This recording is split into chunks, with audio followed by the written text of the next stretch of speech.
जिनाजिन थरपारकर ज़िले में अरबें रुपयनि जी लागत सां जेके आर ओ प्लांट्स लॻा आहिनि उहे मशीनरी जे क़ब्रिस्तान में तब्दील थियल आहिनि। समूरा आर ओ प्लांट्स बंदि पिया आहिनि, पर उन्हनि ते पीपी जो को बि चूंडल नुमाइंदो ॻाल्हाइण जे लाइ तयारु न आहे। सिंध हुकूमत को ध्यानु नाहे ॾिनो। समूरा जेके प्लांट आहिनि क़ब्रिस्तान में मशीनरी जे क़ब्रिस्तान में तब्दील थी विया आहिनि। पर हिन वक़्तु जेका अहम ॻाल्हि कई पई वञे त थरपारकर खे केनाल ॾिनो वञे। ज़रूरत इन ॻाल्हि जी आहे त चूंडल नुमाइंदनि खे घुरिजे त आर ओ प्लांट में जेका करप्शन थी आहे पहिरीं उन मसइले खे हल कयो वञे। हीउ समूरो जेको से अरबें रुपया जेके ज़ाया थियनि पिया।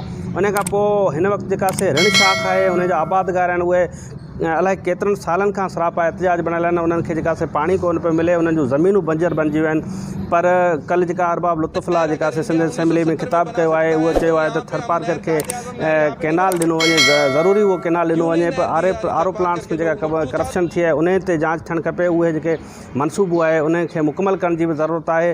पर ऋण शाख खे पाणी कोन थो मिले ऐं उनखां सवाइ केनाल जी जेका ॻाल्हि कई पई वञे, ज़रूरु जेका थरपारकर खे केनाल मिलणु खपे।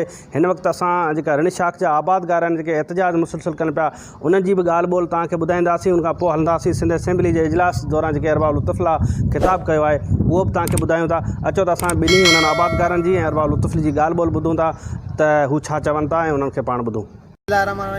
ऐं मसइलो इहो आहे त असांजे ऋण शाख जो पाणी अॼु खां चयो वारो आहे, बिल्कुलु पाणी अचे ई कोन थो। सिर्फ़ु एतिरो छॾीनि था जेको शाख जे तर में पुछड़ी ताईं पहुचे थो।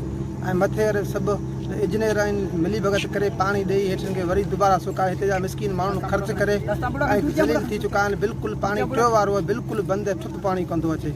असां वज़ीर आला सिंध खां मुतालबो करियूं था, हाई कोर्ट खां ऐं वज़ीर आज़म इमरान ख़ान खां मुतालबो करियूं था ऋण शाख वारा पुछड़ी वारनि सां इंसाफ़ कयो, पाणी ॾिनो वञे। असां ऋण शाख टेल आबादगार डिप्लोमा टेल आबादगार काफ़ी साल असां पाणी कोन्हो। हींअर हिन वक़्तु जॾहिं सिंध हाई कोर्ट मामले जो नोटिस वरितो उनखां डायरेक्ट नारा कैनाल पाणी ते पहुचाइण जी कोशिशि कई। उनखां पोइ हेठियूं लोअर स्टाफ जेको आहे अजनेर खां वठी जेको अनवर सियाल उहो भोतारनि ऐं वॾेरनि जो ख़ासि माण्हू आहे। उन्हनि हिकु भेरो असांजो ॿीहर पाणी बंदि करे छॾियो आहे, मथां शाखूं खोलाए छॾियूं आहिनि।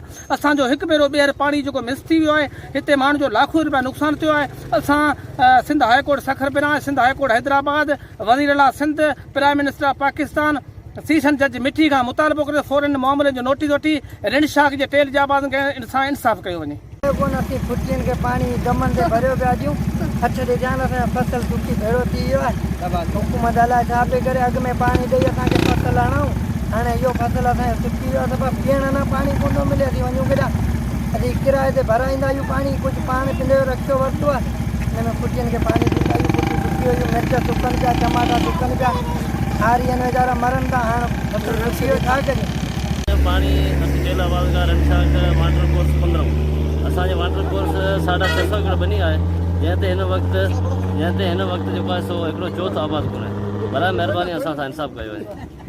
जिन आबादगार जेके दाहूं कनि पिया ऋण शाख जा उहे मुतालबो कनि पिया असांखे जेका से पाणी नथो मिले, ज़मीनूं असांजूं तबाह आहिनि। असां सिंध असेंबली में अरबाब लुत्फ़ुल्लाह जेको ख़िताबु कयो आहे, अचो त उहो तव्हांखे ॿुधायूं अरबाब लुत्फ़ुल्लाह छा चयो आहे। मेरा भी हक है।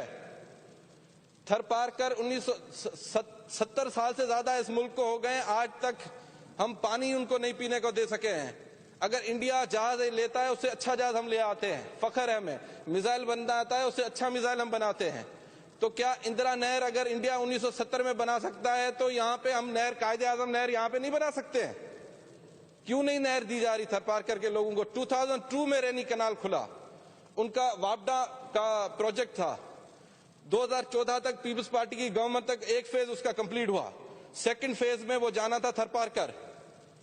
रिवाइज फिजिबिलिटी में वफा के पास, फेडरल सेक्रेटरीज के पास वो वहां पे फाइल पड़ी हुई है, वहां पे कोई पूछने वाला नहीं है।